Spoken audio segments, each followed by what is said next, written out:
Hey everyone, Professor Ron, and today we are going to talk about what is an email autoresponder. First off, let me say I think personally that email autoresponders are easily one of the most important things that you can have in your business overall.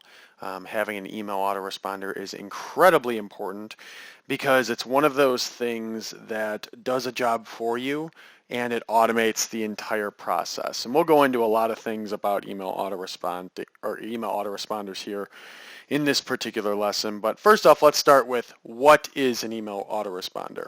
Simply put, an email autoresponder is a system that's put in place or a tool that's used to put a system in place where somebody signs up for an email list, and when that person signs up for an email list, they are automatically put into this email autoresponder, and they are nurtured every time that they sign up. So in other words, somebody joins your email list today, what you can do is you can set up an email autoresponder rather. You could start that up so that 24 hours later they get an email from you. 2 days from then they get an email from you. 6 days from then they get an email from you. 1 day from then they get an email from you. There's unlimited possibilities here. That's at its most basic level what an email autoresponder is. Now, the three things that we'll talk about here in this lecture are: how does an email responder actually work, or an email autoresponder actually work? What are the benefits of an email autoresponder? And what are some ways to use email autoresponders? So starting off, how does an email autoresponder work? As I said in the intro here, it's simple. It automatically delivers messages to people once they sign up for your email list. So they sign up and it begins to automatically send messages to those people that signed up for your email list. In terms of the logistics of it, usually you use a third party. I use Aweber is the one that I recommend, but you use Aweber or a service like it, and they actually keep the email list database in their system, and they actually send the emails on your behalf through their servers. So you don't have to worry about a server cost and being able to have a server that's able to deliver these emails and worry about the spam score of the server, any of that. All that you have to do is be able to set up something within your website so that people can opt into your email or can opt into your emails, and then it will automatically sign up to one of these third-party providers. Like I said, I use Aweber. Another way that email autoresponders work is that you can actually have it set up so that you put an RSS feed, you create an RSS feed, and every time that you publish an article, it will get published to that RSS feed, and then that RSS feed will actually communicate with your email system, and it will let the system know that, hey, there's a blog post or a video or whatever, there is something ready to be published. And you can automate this as well so that once you publish something on your website, it will go out in an automated email to all the people on your email list, and it's all seamless, right? It's all done in one fell swoop. You don't have to do anything to it. So that is how an email autoresponder actually works. Now next, let's talk about the benefits of an email autoresponder. The way I see it, there's 4 main benefits to an email autoresponder that are really important. First off, and probably most important, automation. As small business owners and online entrepreneurs and creating your own businesses, you don't have the time to sit here all day and email this person this thing and email this person this thing. It's one of those really, really time-consuming tasks. And the biggest part, or the biggest problem with that, is that when you email one person a response to something and nobody else sees that message, it's just spent on that one person. And while this is great to build your brand, build trust, be personable, that sort of thing, it does hurt because you only have so much time in the day. So first off is the automation portion of it. You can automate everything. You can personalize it with this automation. So you can personalize it by using specific custom fields so that you say, hello, if their name is James, hello James, comma. That's how you could start the email. You can use their name inside of the email itself by using one of those custom fields. So Automation is huge, and you can even personalize it with those custom fields. Next is you can stay in touch. One of the biggest problems with people who have websites, and I've actually been guilty of this in the past and still need to make it a little bit better, people come to your website, they see everything, or they see one page or 2, 3, 4 pages.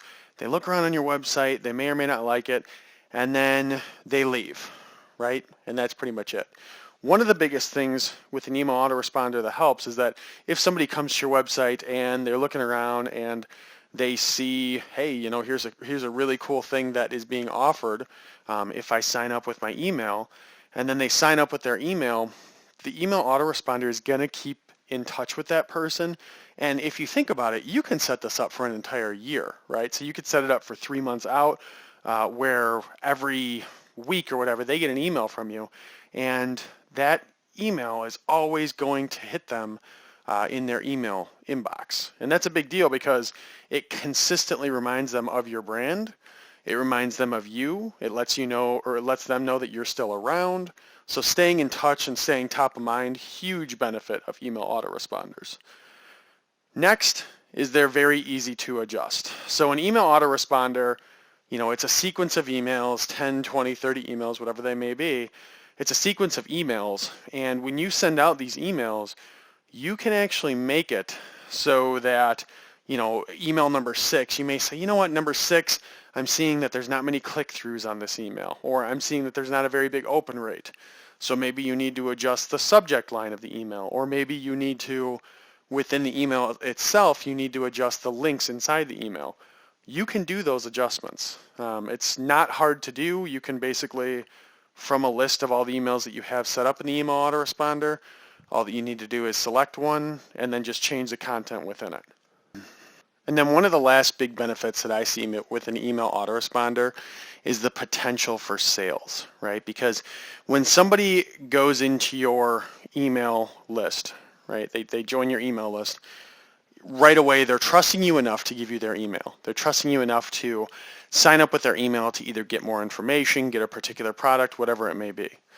If you set up your email autoresponder correctly, what you're able to do is you're able to kind of build trust, give them some information, some helpful information, and build trust, relay them back to your website, then give them some trust through email, relay them back, stay in contact with them, and then after 10, 15, 20 emails, you can actually pitch, and maybe it's a soft pitch or maybe it's a hard pitch, but you can actually pitch your particular product, your particular service to them.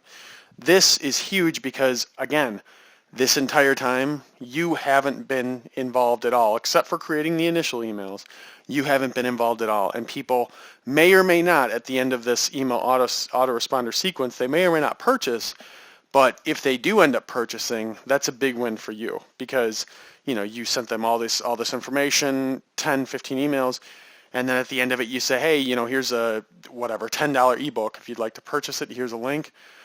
Even if, 20% of those people end up purchasing, that's a lot of money that you wouldn't have otherwise had. So that's one of the bigger benefits.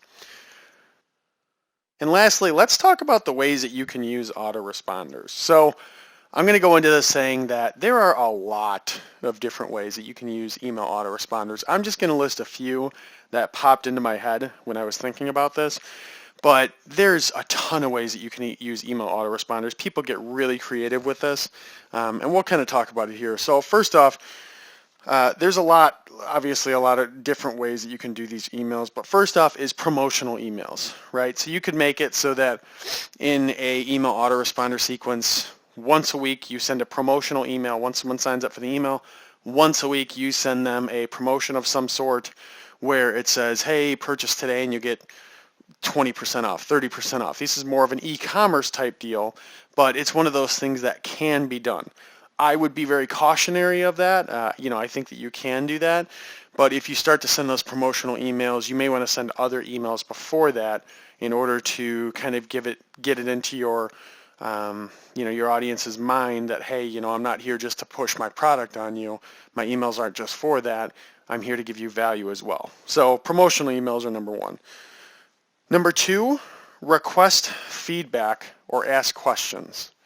So this is one of those things, and you don't want to overdo it, but when you're connecting with your audience, one of the best things that you can do is reach out to them and say, hey, you've signed up for our email list. We appreciate that. And again, this isn't one of the first emails that I'd lead with, but you can reach out to them and say, hey, I really appreciate that you have joined our email list.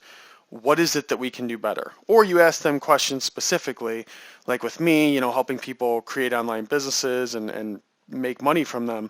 I could say, what's the biggest problem that you're having right now with your online business? Just asking those simple questions, and when they respond, it can get emailed automatically back to you.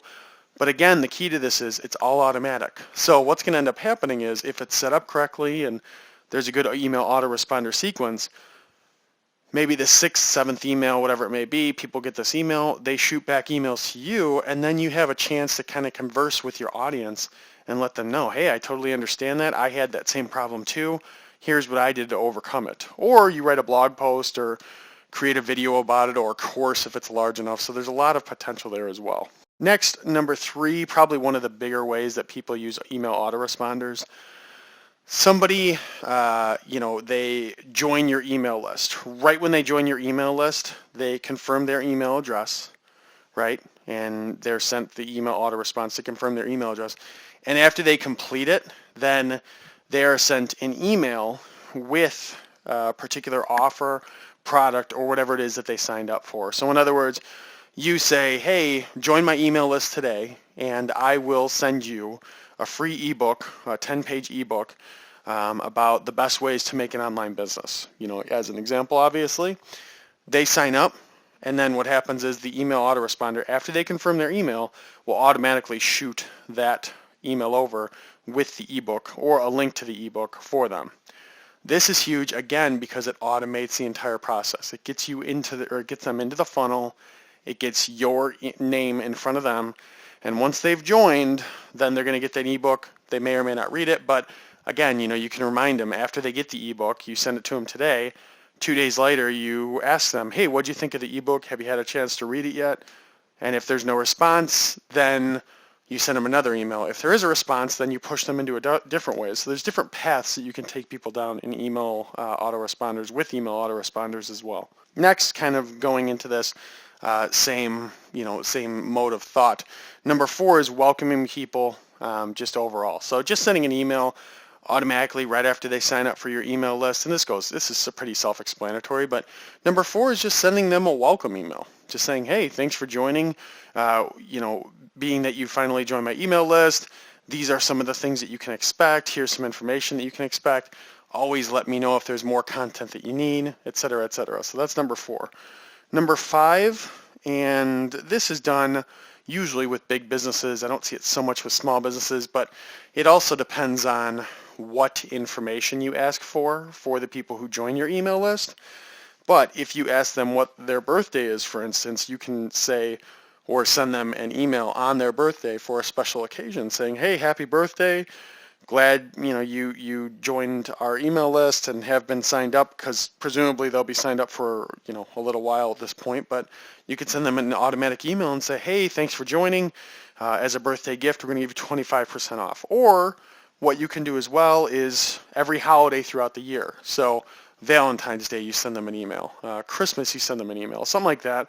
With this, you want to be careful because not everyone is the same religion, not everyone celebrates the same holidays, but it's always a good idea to look at this just because those special occasions, if you look at usually the majority you're able to cater to, although there is going to be a minority that isn't necessarily going to be catered to when you do this type of email marketing. And then lastly would be you can, and you don't see this happen too often, but categorize blog topics to differentiate autoresponders. So one of the more advanced ideas, and I personally haven't done this yet, but it's something that I've been investigating, I'd like to do, is when someone joins your email list, right, it depends on the source. So if you have, for instance, my blog, it's all about internet marketing, but internet marketing is a pretty wide topic. We've got email marketing, we've got SEO, we've got social media. So what I could do, theoretically, with those three is at the bottom of every email marketing post, I could offer some type of opt-in item, an ebook, or maybe it's a PDF of the top 10 email marketing best practices or something like that. Every time that someone signs up for the email marketing email list, then they get 5 to 10 emails specific to email marketing. And then I could do something different for SEO. Every time somebody signs up for the SEO email marketing list, they see a blog post somehow about SEO, then they join the email marketing list about that. Whatever it may be, whatever the topic may be, social media, they join a social media email marketing list, and then I send them 5 to 10 emails specific to social media. The point here is that if you can categorize your blog topics into different sections, different topics within your industry or whatever your blog's about, then you're able to, if you create these personalized opt-ins, you put them into these you automatically put them in these other email lists. And when you do that, then those email lists will be a lot more specific about the topic that you want to send them into, or that you want to send them info for, which is essentially going to create more value theoretically. You have to be careful with that as well, because it may be that someone who joins up for SEO, in my case, search engine optimization, they sign up for information about that. They may also enjoy that information about social media marketing. But it depends on the nature of the business. If you can somehow differentiate between males and females on your website, and you have content very specific to males, very specific to females, maybe you sell clothing, for example, you would obviously only want the male audience to get emails about their male fashion type of items that you have, and then the females to get the female fashion type of items you have. So those are some of the big takeaways of what you can do with email marketing, and really the importance and what is an email autoresponder. So in summary, what we covered today is how does an email autoresponder work. We covered some of the benefits of an email autoresponder, and then we also covered, like I said, a few examples of ways that you can use an email autoresponder.